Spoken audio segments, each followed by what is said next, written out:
ഉസ്താദിന്റെ എത്ര വലിയ കറാമത്തുകൾ പറഞ്ഞാലും ഞാൻ മനസ്സിലാക്കിയെടുത്തോളം ഉസ്താദിന്റെ ഏറ്റവും വലിയ കറാമത്ത് ഉസ്താദ് സ്ഥാപിച്ച ദിക്റിന്റെയും സ്വലാത്തിന്റെയും മജ്ലിസുകളാണ്.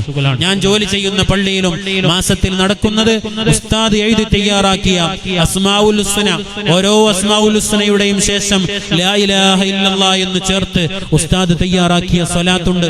ആ സ്വലാത്താണ് ആ പള്ളിയിൽ ഞാൻ ആലോചിക്കാൻ ഉസ്താദിന്റെ 3-ന്റെ അന്നാണ് എന്റെ പള്ളിയിൽ ആ സ്വലാത്ത് നടക്കുന്നത്. ആ പള്ളിയിൽ എന്റെ പള്ളിയിൽ അന്ന് സ്വലാത്ത് നടക്കുന്ന പോലെ വെള്ളിയാഴ്ച രാവിലെ വേറൊരു പള്ളിയിൽ നടക്കുന്നുണ്ടാവും, ഞായറാഴ്ച രാവിലെ തിങ്കളാഴ്ച രാവിലെ വേറൊരു പള്ളിയിൽ നടക്കുന്നുണ്ടാവും. ഇങ്ങനെ ഓരോരോ ദിവസങ്ങളിലും ഈ മജ്ലിസ് ഇങ്ങനെ നടക്കുമ്പോ അതിന്റെ ഒക്കെ പ്രതിഫലം മണമുറിയാതെ ഉസ്താദിന്റെ ഖബറിലേക്ക് ഇങ്ങനെ എത്തിക്കൊണ്ടിരിക്കാൻ ഒരു മനുഷ്യന് ഇതിലും വലിയ ഭാഗ്യം എന്താ? നമ്മൾ എന്തെങ്കിലും ദുനിയാവിൽ ബാക്കി വെച്ച നന്മകൾ ഖബറിലേക്ക് കിട്ടിക്കൊണ്ടിരിക്കുവാണെന്നോ? തിന്മയും കിട്ടിക്കൊണ്ടിരിക്കും.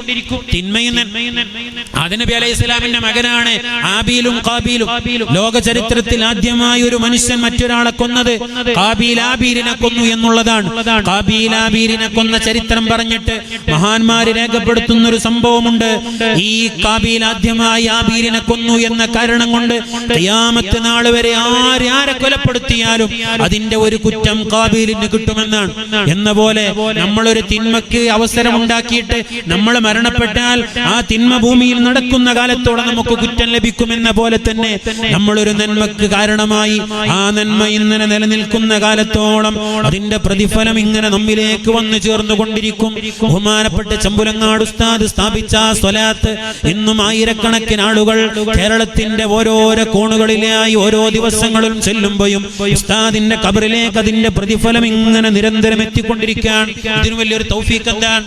പ്രിയപ്പെട്ടവരെ, ഞാൻ ചുരുക്കി പറഞ്ഞാൽ ആ ബഹുമാനപ്പെട്ട ഉസ്താദ് നമ്മളോട് ജസദിയായി ഇവിടെ പറയുമ്പോഴും നമുക്കൊക്കെ സാന്ത്വനം നൽകാൻ, അവിടെ ചെന്ന് നമുക്ക് പരാതി പറയാൻ, നമ്മുടെ പ്രശ്നങ്ങൾക്ക് പരിഹാരം തേടാൻ ഇന്നും ഉസ്താദ് നമ്മൾ നോക്കി അവിടെ കിടക്കുന്നുണ്ട്.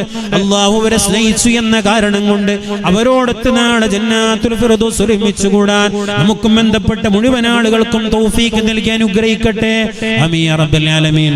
പ്രിയപ്പെട്ട മുഅ്മിനീങ്ങളെ, ബഹുമാനപ്പെട്ട ഉസ്താദിനെ ഇന്ന് നമ്മൾ അനുസ്മരിച്ചു. കഴിഞ്ഞ മജ്ലിസുൻ നൂറിൽ ബഹുമാനപ്പെട്ട മാണിയൂർ ഉസ്താദിനെ നമ്മൾ അനുസ്മരിച്ചു. ഓരോരോ മജ്ലിസുകളിലും നമ്മളിൽ നിന്ന് പല ആളുകളും വിട പറഞ്ഞുകൊണ്ടിരിക്കുകയാണ്. മഹാരഥന്മാരായ അല്ലാഹുവിന്റെ ഇഷ്ടദാസന്മാരായ ആളുകൾ, ഈ ആളുകളൊക്കെ കേവലം അനുസ്മരിച്ച് പിരിയുക എന്നതിലപ്പുറം അവരെ സ്നേഹിക്കുകയും അവർ ജീവിച്ച ആ ജീവിതത്തെ പരമാവധി അനുധാവനം ചെയ്യാൻ നമ്മൾ ശ്രമിക്കുകയും ചെയ്യുമ്പോൾ മാത്രമേ ഇതിന് വിജയമുള്ളൂ. അല്ലാതെ നമ്മളെ ഓലെ പറ്റി കുറെ പറഞ്ഞാണ് പിരിഞ്ഞുപോയി നമ്മളിങ്ങനെ തോന്നിയ പോലെ ജീവിക്കുക എന്നതിന് അർത്ഥമില്ല.